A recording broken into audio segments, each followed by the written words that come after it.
Hey everybody, welcome back to the Preacher Boys podcast. Today's guest is Brandan Robertson. He's a queer pastor, biblical scholar, and social activist. As I'm sure you can imagine, his progressive views on Christianity and sexuality have made him a lightning rod for controversy. You've become an apostate. You're bringing in your selected external sources to overthrow the consistent testimony. Research into the ancient Greco-Roman world. And Son, I was studying this stuff when you were still in diapers. Don't give me your 10-year stuff. Stop him from speaking. This is really sacrilegious. While you may have seen a lot of polarizing headlines, clickbait YouTube titles, and debates about Brandan's beliefs, today we're diving into his personal story.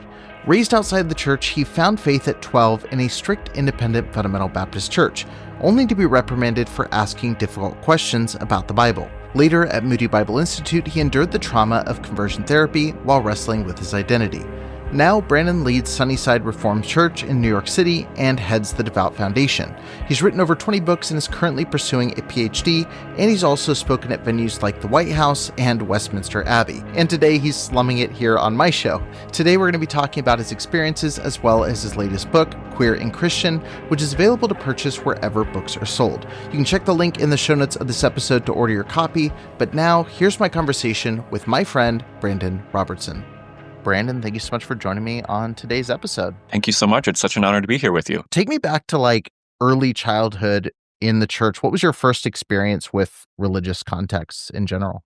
Yeah. I mean, in this sense, my story is a little bit unique because I didn't grow up religious. My family's not heavily religious. They're kind of lower class type folks. So religion was in the air, but we weren't church attenders or anything like that.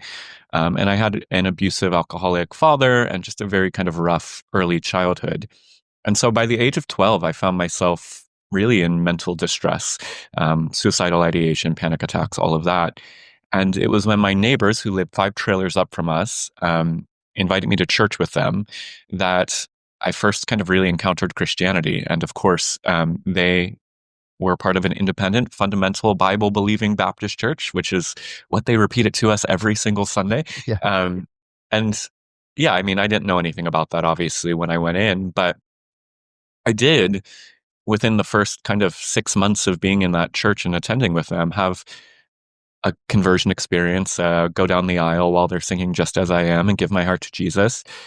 And I was really captivated by what I experienced as radical welcome and inclusion, which is, I know, not the story for so many of us and not how I would describe those churches today. But as a 12-year-old who was easily molded into what they wanted me to be, they were very happy to have me there. And for the first time in my life, I felt like, oh, I'm welcome in a space. This is a space I can pour myself into.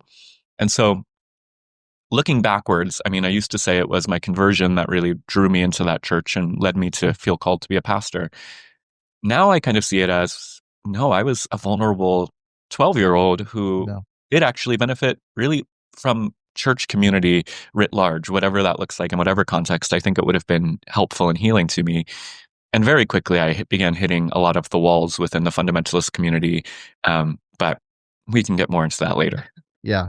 Yeah. And I love that your story already brings out the many things can be true. And I think, there are so many stories I've heard of kids where they're in a really distressed home situation. Some, teenage guy knocks on the door and says, here, hop on the bus and head over to church. Or, somebody that, and genuinely, I think a lot of those people genuinely care, where they really do want to take you from this environment to that. And that also doesn't mean that there's a lot in these environments that are really negative and that also bring a lot of trauma on their own. And so I like that portion of your story, just because I know people listening are probably coming from a variety of contexts, from the atheist agnostic that, is like, why do we need to even have a theological conversation about these things, to the people that are upset the minute they see the title of this video, whatever that title ends up being. And so I think there's a lot that anybody can glean from this conversation. I got to ask selfishly, independent fundamental Baptist world, I know you were young, but do you know any of the influences that you were directly having on the church, or what voices were kind of around that environment? Yeah, I mean, we were kind of in Baltimore, Maryland. There wasn't a ton of independent fundamentalist Baptist churches, and we were the largest one. We had 2,000 members. It was a big community. But very quickly I started getting involved in, I think, what it was called the General Association of Regular Baptist Churches, which I actually think is a little bit less fundamentalist than kind of the Indiana versions. But certainly looking back, like between I think his name was Jack Shap. Was that Jack Scott. Yeah. Yeah. Definitely that flavor. That was Great. definitely the preaching we got every Sunday. So Yeah, gotcha. Well, you mentioned hitting some walls. I'm curious, what's the first wall you ever remember like consciously hitting? yeah, And what did that come from? How big or small a wall was it? it was a big one unexpectedly. Because I didn't have a religious background. I didn't know that there were rules that we needed to play by, and people we should and should not listen to. And so when I became a Christian, I mean, I started watching Christian television 24/7. The internet was around now, so I was scrolling through the internet. And really, I came across a young, hip pastor at the time named Mark Driscoll, and was really compelled by him as a young kid because my church was, of course, you had to wear a suit and tie, have a certain kind of haircut. And here was this guy who had what seemed like very similar theology, drinking, smoking, cussing, being very worldly, so to speak. And that was interesting and compelling. And I got into Reformed theology. And I would go back to my youth group. It was actually before we would go out soul winning every week, which some fundamentalists will be aware it's knocking on doors and sharing the gospel with people. We would have this Bible study where I would talk about what I was learning from Mark Driscoll and kind of that Reformed world. And the pastor called me in with a couple elders a week or two after I had that first conversation and said, "You're teaching heresy and you can't keep showing up to youth group and talking like this. This is very dangerous." And I mean, probably if I could go back and look at it now, it was probably an innocuous conversation. But for me, it was super traumatic because Yeah. I was being reprimanded for honestly exploring an idea. And that becomes kind of a theme in the rest of my faith journey of constantly bumping into the wall of you can't think that way or you can't engage with those people. And eventually I did get kicked out of that church a few years later, partially because of this tendency. Yeah. There's so much similarity. How old are you, if you don't mind me asking? 32. Okay. So I'm 29. So I'm like slowly trailing behind you on this. Like, I left the IFB kind of world. It was still sort of in it because it takes forever to leave. You think you're out, and then they pull you back in. And Mark Driscoll was the same thing. Like, he got me back into being interested in the Bible. And like so many people that age, I think, especially, like young men who felt disillusioned with religion, it was like, oh, he's talking normal, and he's, and funny enough for me, I was like, he's so much more compassionate and nice than the IFB preachers that I'm used to, which is so funny in retrospect. But the Reformed world was such a catch-all, I think, for those of us that were looking for something deeper. It felt a little more rich and intellectual, which again is funny in retrospect. But yeah, it's fascinating hearing that story. Going into college, obviously, in seminary, that's when you start hitting some major walls. I'm curious, can you kind of share a little bit of that experience? I think it's going to resonate with a lot of the Bible college attendees who have gone through similar things. Yeah, I mean, well, when I was at the Independent Fundamentalist Church, everyone went to Bob Jones, everyone went to Pensacola Christian College, Hyles Anderson.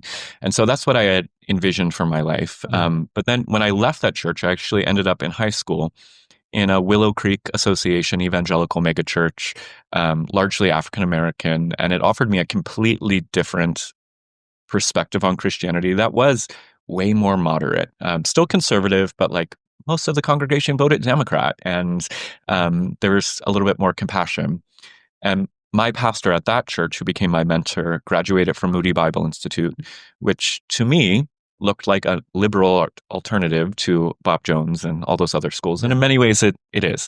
But I took this curiosity that remained with me and that my evangelical megachurch kind of actually encouraged. They weren't really all that afraid of engaging with people who were different. And I brought that with me to Moody. And very early on, I started a radio show on the campus radio where we would interview people that were a little bit outside of evangelical Christianity. And I'm talking about people like N.T. Wright.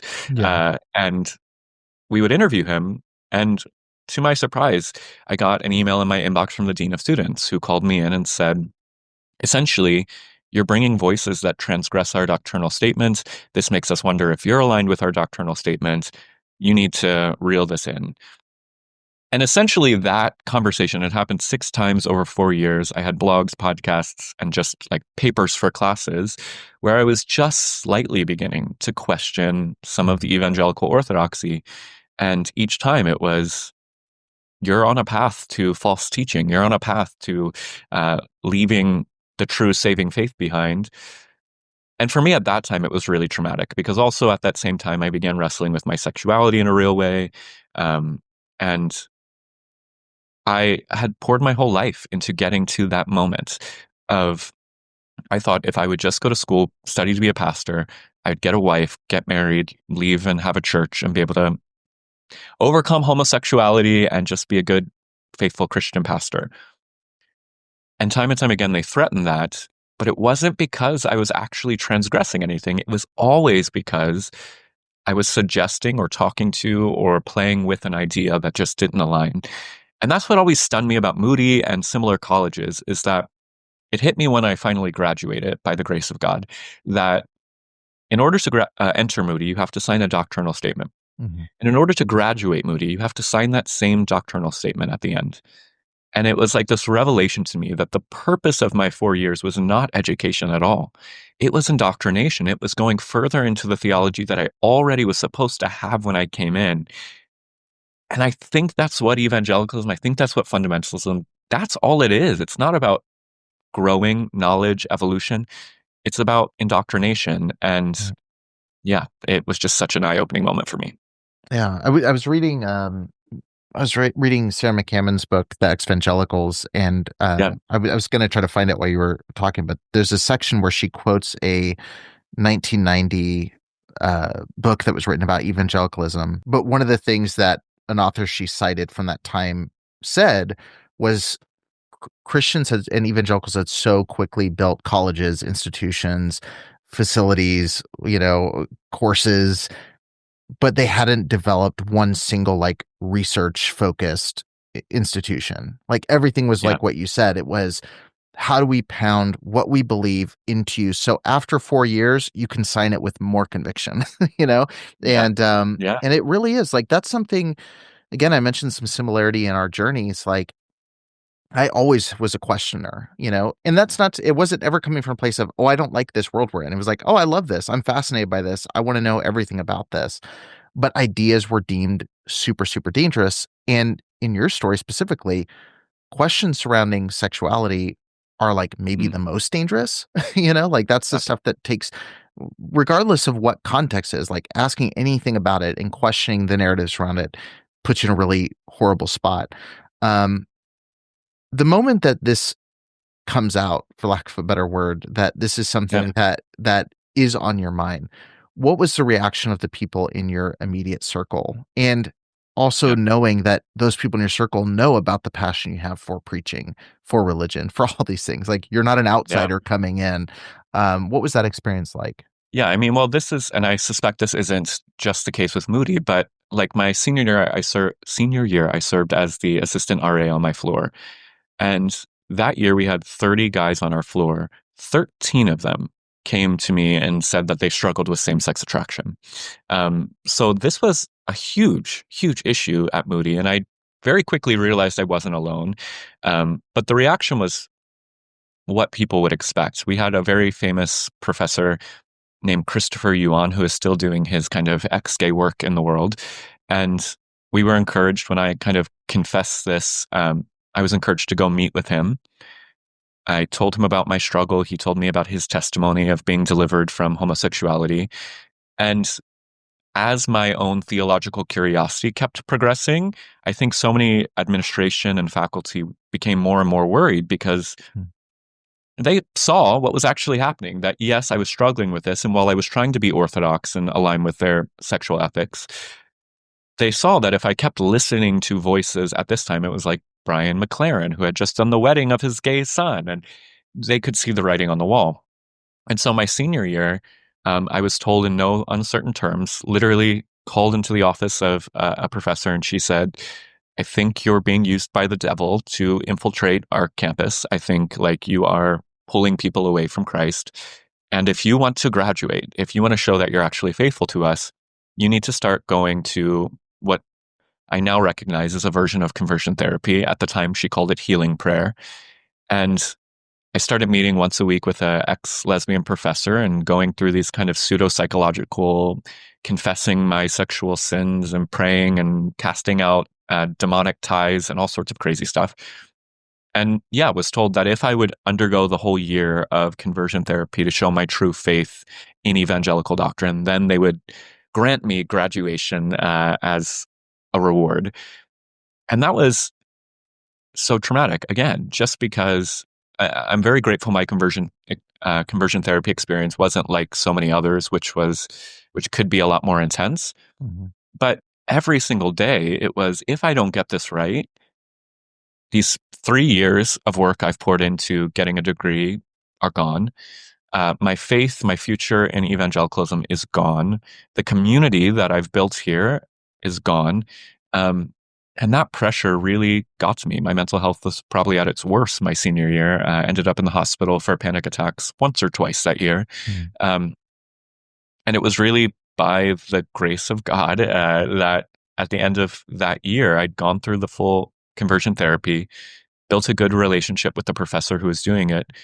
But we had our final conversation and we both admitted that it didn't seem like my sexuality had shifted at all, that we had done everything right. And I did see some healing because there was some psychology incorporated into it from like traumatic events in my life. But sexuality wasn't changing. And my curiosity and desire for honest exploration wasn't changing. And I mean, that set me on the trajectory to make me who I am today. Yeah. Yeah. I definitely want to talk about that. I'm curious. And it was interesting in your book. I kind of laughed and was telling my wife when I was reading it, like you share a story of like talking to one of your dorm mates and you both are sitting there and he says, I need to tell you something. Like, I struggle with homosexuality. And you say, me too, without even thinking about it. And I told her, I said, that's the making of some kind of Hallmark movie, I feel like, is two guys at Bible college, I struggle with it, and, but I am curious, like your perspective on this. You mentioned there was 15 out of the 30 in your dorm that all were, I don't like using the verbiage struggling with, but to use that language, struggling with these feelings. You talk time and time again, I listened to some of your debates again recently. You mentioned the book, like 5% of the population identifies as gay. Why do you think there was such a concentrated group of people all dealing with this same feeling? Do you think it's tied to some of the repression in those environments? Do you think it's like a lot of guys just going as like a last step to try to solve this, what they perceive as a problem? Why do you think that's such a common narrative in a lot of these super repressed structures? Yeah. I mean, I've gotten more and more into this particular question of queer people in ministry over the last 5 years because the studies keep coming out, and my own experience has been like year after year, I hear from moody fellow students who are there with me that are literally like, I'm trans now, or I'm in a polyamorous relationship now, or like so many of us were queer and a lot of them were having a lot more fun than I knew was possible, which I'm a little sad about. But and those don't make the alumni newsletter, so no, they don't. Sadly. I actually was just looking yesterday. So there's a survey, I forget exactly where it's from, that suggested that 30% of the Catholic priesthood identifies as at least slightly homosexual, whatever that means. I really do think that queer people are drawn to religious life and ministry. One, for that repression aspect. I think a lot of us make these strange deals with ourselves and with God that if we devote ourselves to ministry, either God will heal us, like I thought, and I'll get a wife and just not have to deal with this. Or in like a Catholic case, I'll never have to deal with it because I'm committing to celibacy, and so it's not a question. But I also, on the positive side, I actually do think there's some psychological data that shows just the disposition of queer people is pastoral. Like if you're talking about queer men, for instance, like we're generally more sensitive, not to use stereotypes, but like a lot of this stuff is demonstrable. And I do think that there's just a unique disposition of personality that I think a lot of queer people have that make them more apt to ministry. And then also, like, I've also noticed, I always love theater and music, of course. And preaching became that for me. And it was actually described as that at Moody. Like when we were learning homiletics, it was, you want to communicate in powerful ways. You want to use the best illustrations. This needs to be a good performance. And so ministry kind of pulls together all the things that a queer person might experience in a normal queer life and gives it a Christian outlet to do it in a way that looks righteous. And so I think it's a mix of repression and personality and all of that other stuff that might draw queer folks towards ministry. I've never thought of how many fundamentalist preachers are like frustrated theater kids. That's a really Yeah. interesting dynamic, and they all preach against Wicked. It's such a wild thing.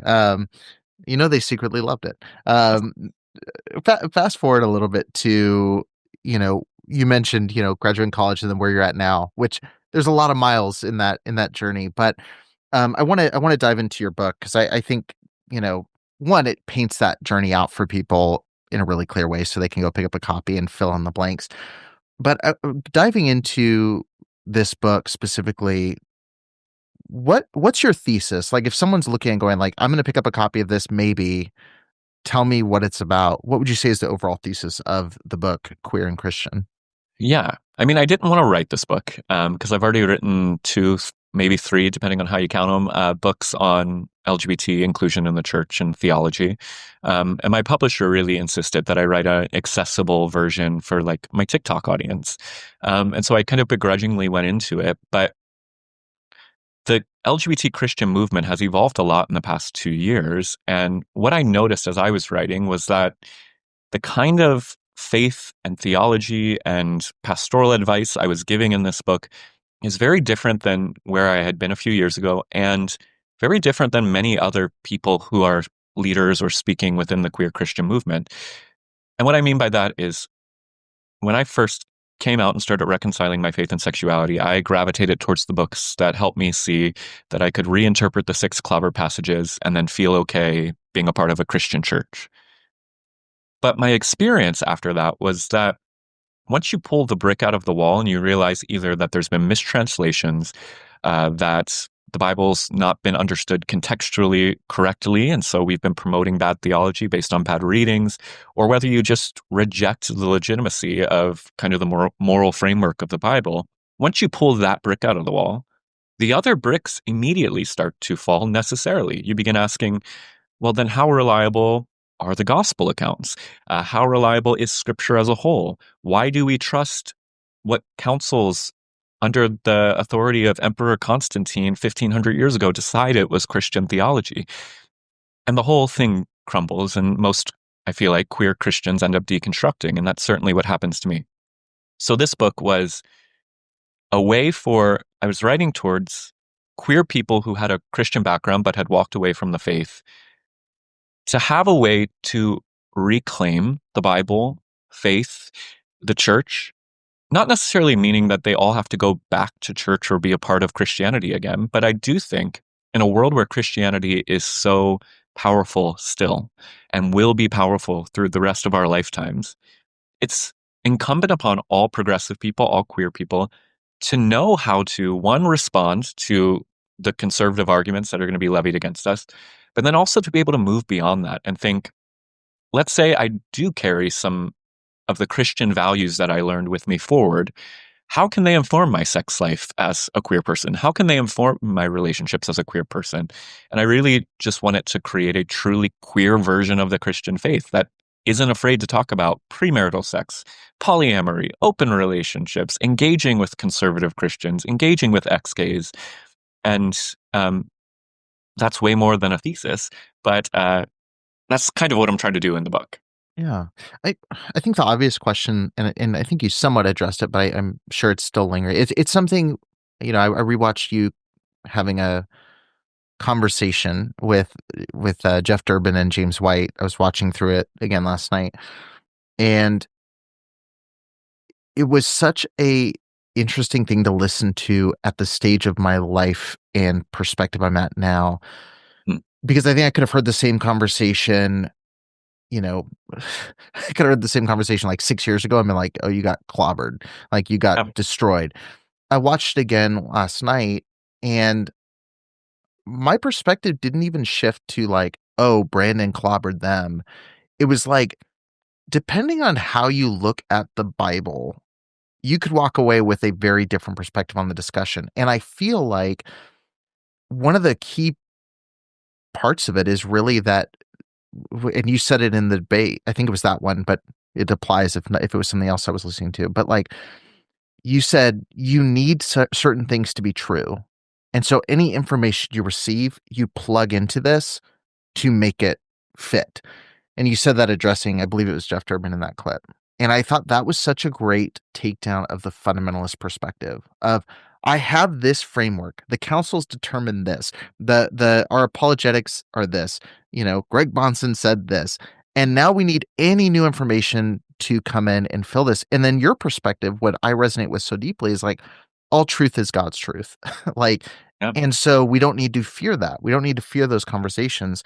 And so it's really interesting, like, approaching it from that perspective. But I guess seeing their reaction and how heated they got, especially toward the end, when you look at like Christianity writ large, overwhelmingly, it has not been a loving home for LGBTQ people.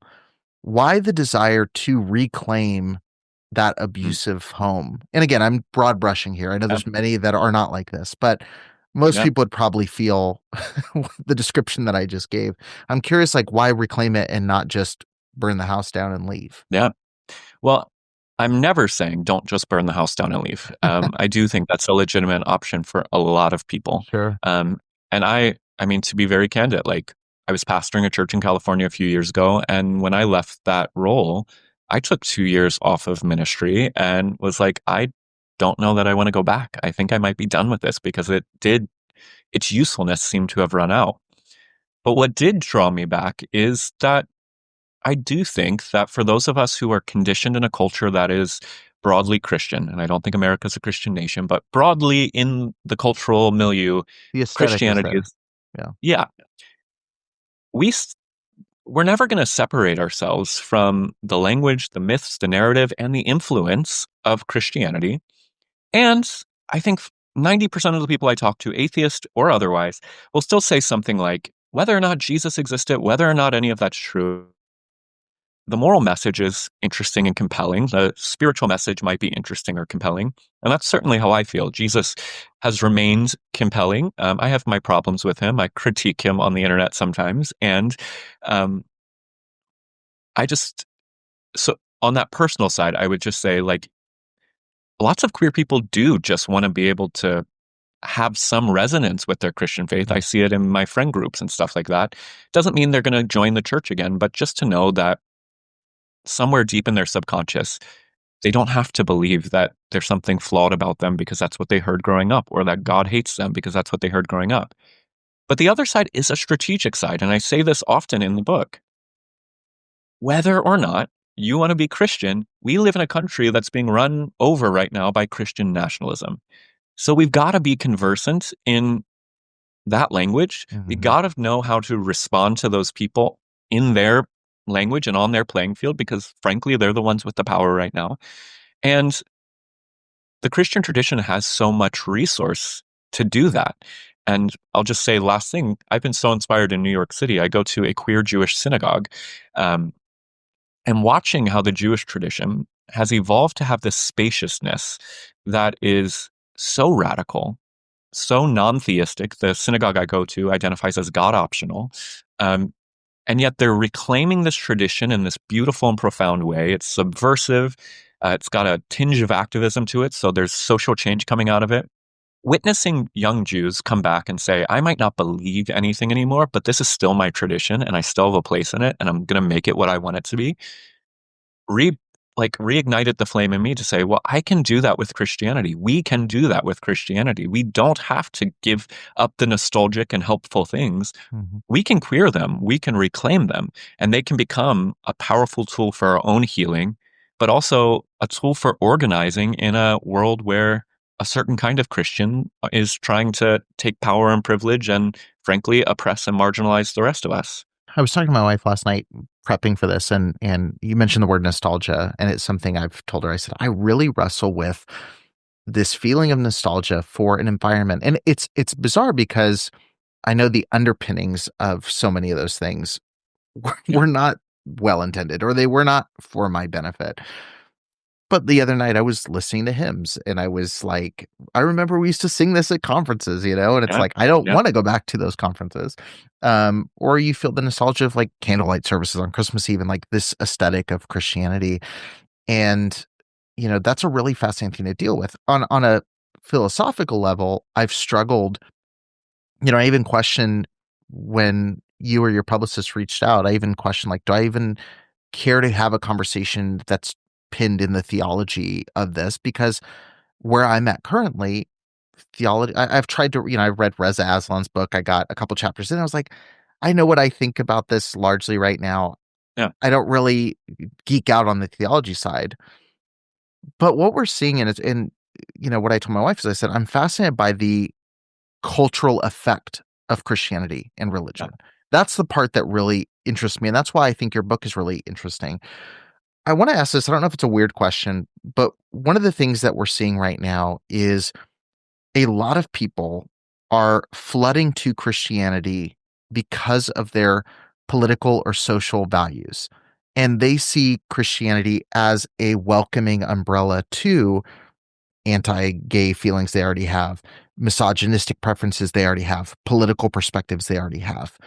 What you're describing is the other side of that, where you're seeing a lot of liberals and God optional people, which is the interesting label, also going to it because they like the aesthetic and they see it as an umbrella that welcomes them.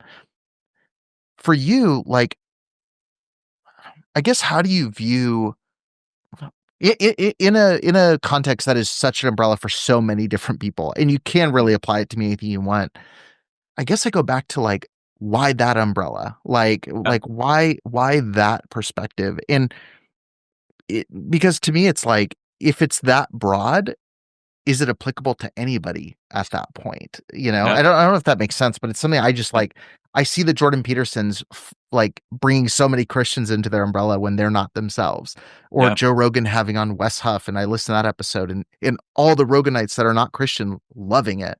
Yeah. But I also see the resurgence of people like yourself who are like, I'm going to claim this space too. It's like, it just seems like such an interesting party under this banner, Yeah, I mean, and I've said this in a couple interviews recently. I mean, I'm fascinated by Jordan Peterson, and I Me have too. learned a lot from Jordan Peterson Yeah. in some senses. And he is kind of doing what I want to do. Like, I think what he's doing's good. And it's been actually interesting because this conversation about cultural Christianity has been happening in kind of liberal academic spaces for many years.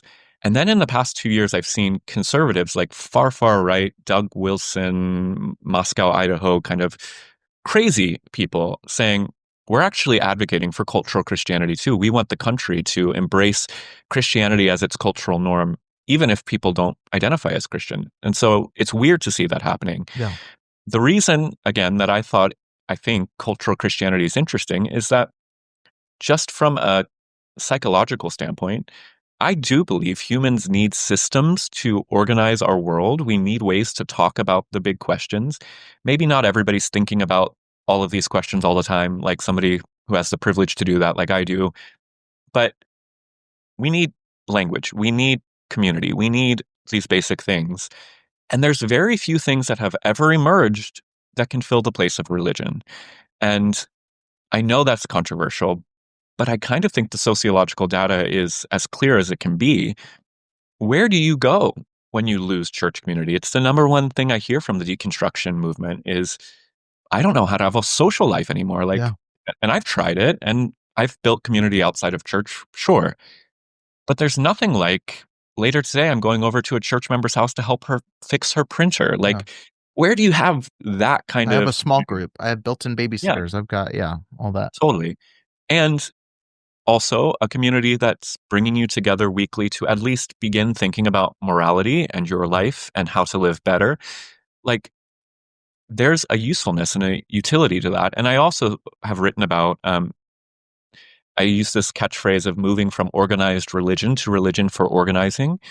In progressive spaces, faith communities have been and will continue to be great spaces to organize people to protest, to resist in a way that's a lot easier and more manageable than putting out a call on social media and hoping people show up. And so I just think there's a great usefulness to religion. It's why I'm still involved in it, despite identifying as an agnostic. And yeah, until I can see another thing that can step in the place of organized religion in that sense, I just don't think that there's anything that can actually replace the good that it can do for us. Yeah. Yeah. It was, one of the people I do nerd out about a lot is Dr. Brian Klaus, who's I mean, it's because he talks about societal impact of beliefs and, how bad people rise to power, which is something I'm particularly fascinated with. And in his book, he talked about how religion was an evolutionary, development. And for the reasons that you mentioned, which is it brings people together, it allows you to collaborate. And I think it's one of those things like, and this is something I've been kicking around in my brain over and over again, is like, I don't know that the object of your belief is what gives you power so much as the belief that you have in that object is where the power is. And I think when you talk about things like protest and the ability to be, there's a benefit, I think, regardless of what you're thinking about, to be gathering in one place with 60, 70 people, all taking time intentionally to ponder the same topic. And people do that outside of religious context. People do that at Dungeons and Dragons meetups, people do that at Comic Con, people do that wherever it might be. But I think there is power in that. And I think you see that.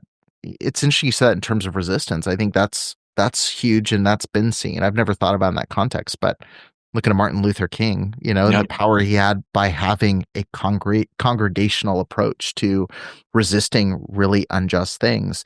Yeah, that's really interesting. I appreciate you answering that. I know I asked you the same question in different fonts, but I think about it constantly. Yeah, just to that point on the progressive religious front, like think about almost every major progressive social movement in the past 150, 200 years.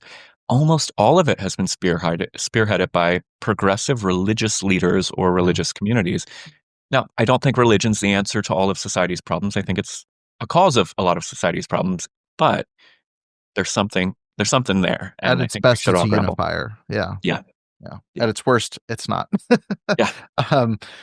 Well, I'm curious, you mentioned, like, obviously there is this perspective. I mean, even Jordan Peterson, I think his thoughts on gender, which I'm sure you've got plenty of thoughts on yourself. Like, there's a lot of figureheads that are rising up in those spaces that are critiquing the modern shifts that we're seeing around gender and sexuality.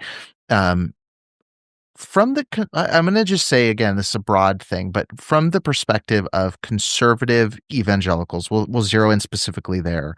The Jeff Durbins, the James Whites, that are writing and debating extensively on these topics. What do you think is the most compelling argument on their side against your perspective on, Christianity and homosexuality? And I know obviously you're not convinced of their perspectives, but I'm curious, like, what are the ones where you're like, yeah, I see why people think that's like the thing that demolishes my entire position? Yeah, I mean, I think there are some interesting philosophical arguments that I question some of the foundational assumptions, but I think they're interesting to contemplate. But I try to say this in this book, and I said it in Gospel of Inclusion, where I wrote about this topic. The scholarship on what the Bible says in its 6 passages about homosexuality isn't clear. And like the most honest answer anyone can give is that it's not clear what it's talking about. So I don't think they're wrong to go down on the side where they say Paul had in mind loving consensual same-sex relationships in Romans chapter 1. That is a legitimate scholarly reading of that. I think it's an unlikely reading, but it is a legitimate reading. And it's hard because I find myself in like TikTok spaces. You don't really have space for nuance. I can't say what I just said on TikTok and get the result that I want, which is queer people to feel like they can be accepted in the church. But when you get into the actual rigorous debate or about Greek and Hebrew, culture, context, it's a little bit more nuanced. And I say that, which is why I also have changed my own theology to not be based on the Bible as an authority. For me, I don't begin with the Bible is an authority that I need to submit to. The Bible is one conversation partner in the tradition that I find myself in, and I can disagree with it. And so I have no problem saying the Apostle Paul is wrong when he might condemn homosexuality in Romans chapter 1. Obviously, Jeff and those types of people can't say that, and they would say that what I'm doing is just twisting scripture or getting out of the authority of scripture in order to justify my lifestyle, that's fine. But yeah, I would just say in any debate that I have with this, I'm not going in to be a fundamentalist and say the Bible certainly does not absolutely ever refer to anything like a relationship I might be in. What I am saying is it's way too murky, way too nuanced for us to be dogmatic about. And the impact of those negative beliefs are so clear. They're negative. They cause bad fruit, to use Christian language. So you shouldn't be promoting something like that. But yeah, I don't Yeah. know. Yeah. I was curious because like you break down those 6 passages specifically in the book. And yeah, I was curious reading. I was like, I wonder which one of these like you most commonly see people go like, well, that's the linchpin for me. Like, yeah, 5 of them you got it, but there's one that like I just can't get past. And it is, you mentioned your book and I underlined it and took a picture and sent it to like probably like 6 different people. Where you said the Bible you really look at as like a religious scrapbook of ideas and generational ideas, cultural ideas.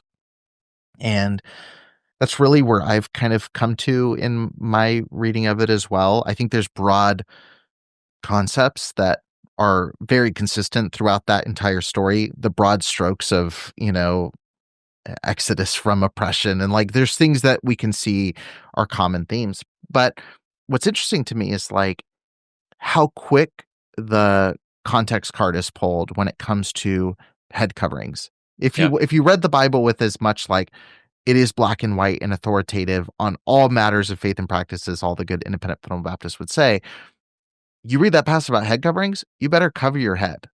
Yeah. But when it comes to anything else regarding to same-sex relationships or even same-sex attraction, there is no cultural nuance. There is no context. There is no, well, he was writing to these people in this time, and you need to understand the historic, like all the things we say about head coverings, for example, like it's, or modesty or fill in the blank, whatever those topics would be.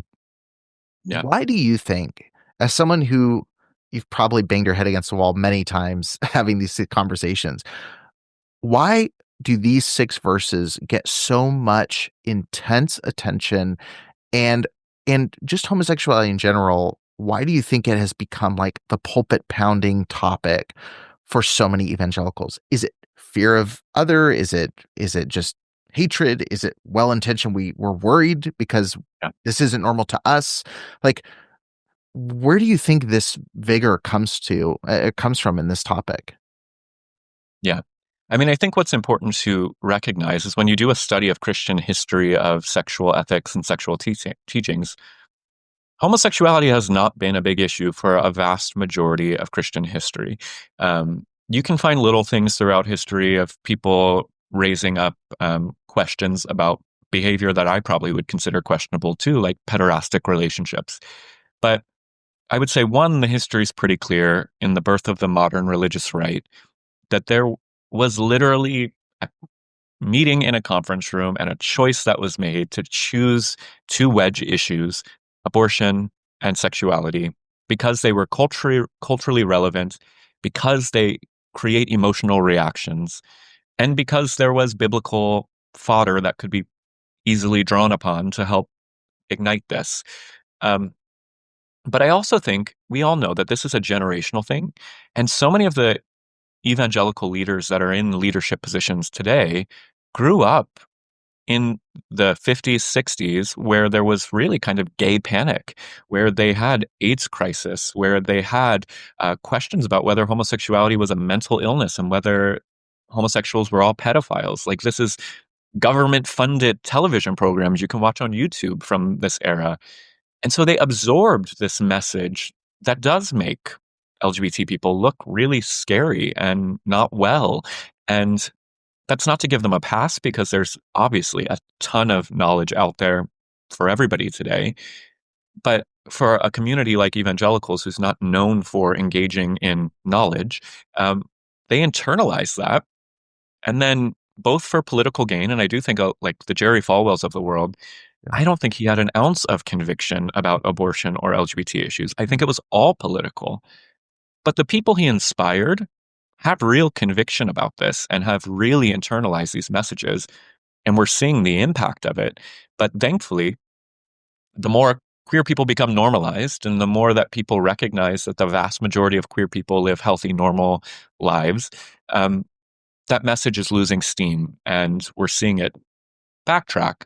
Although, of course, we're in a moment of this Trump era where I do think we're going to see an increase in this because those people from the 70s and 60s are getting the bully pulpit again, and they have influence and power over the country, and they're going to perpetuate these fear-based narratives, but they're going to be less successful than they were 20 years ago. Yeah. Well, there's just so much information out there. And I do think, empathy has become a more desirable trait among a lot of people. Obviously, I don't think a lot of people with the microphones exhibit empathy, but I know for me, like I've been going down this, slippery slope in the Baptist terminology, but I've been going down this path of questioning this for a very long time. Even when I was in independent fundamental Baptist circles, like I questioned, first and foremost, it was, why are we treating these people this way? Why am I hearing conversations from Christian parents around me who make it sound like they'd rather their kid, some in no uncertain terms would say, I'd rather my child die than come out as gay.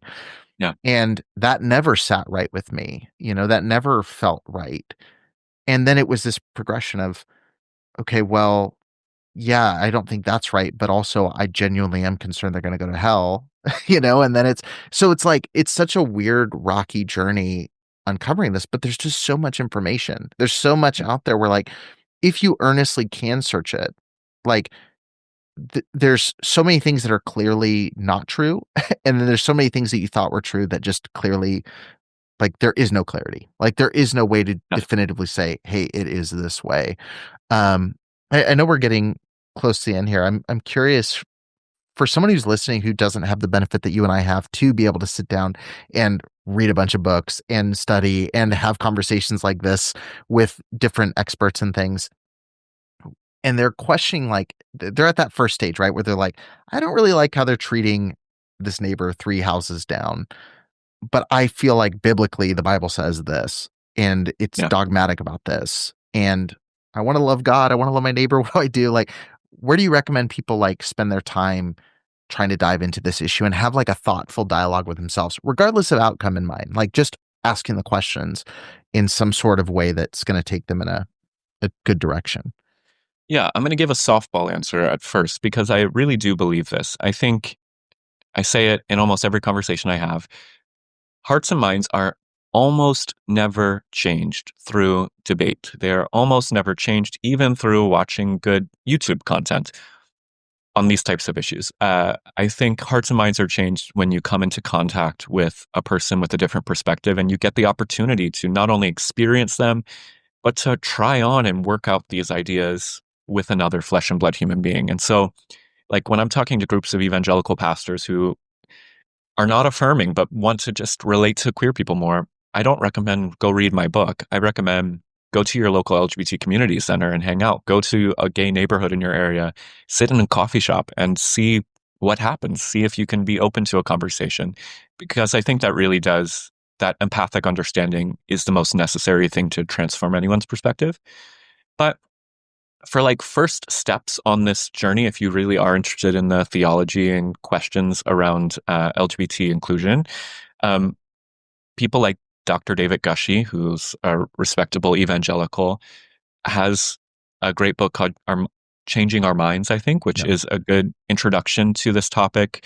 Dr. Cheryl Anderson has an academic book called Ancient Laws, Contemporary Controversies, but it's very readable and offers kind of a African-American perspective theologically on this, which is very enriching. And really, if they go to, like, queerchristian.org, I have lists and lists of these books because, like you said, we live in an era where thankfully everybody and their brother is writing a book about LGBT in the Bible on both sides, and I think it's worth engaging. So that's there. And lastly, the deconstruction community. Social media is full of it right now. Like, hundreds of creators in this space. And so if you just go to social media and look for hashtag deconstructing, you can find not only content creators, but real communities that exist online that'll give you a safe space to wrestle with whatever questions you have.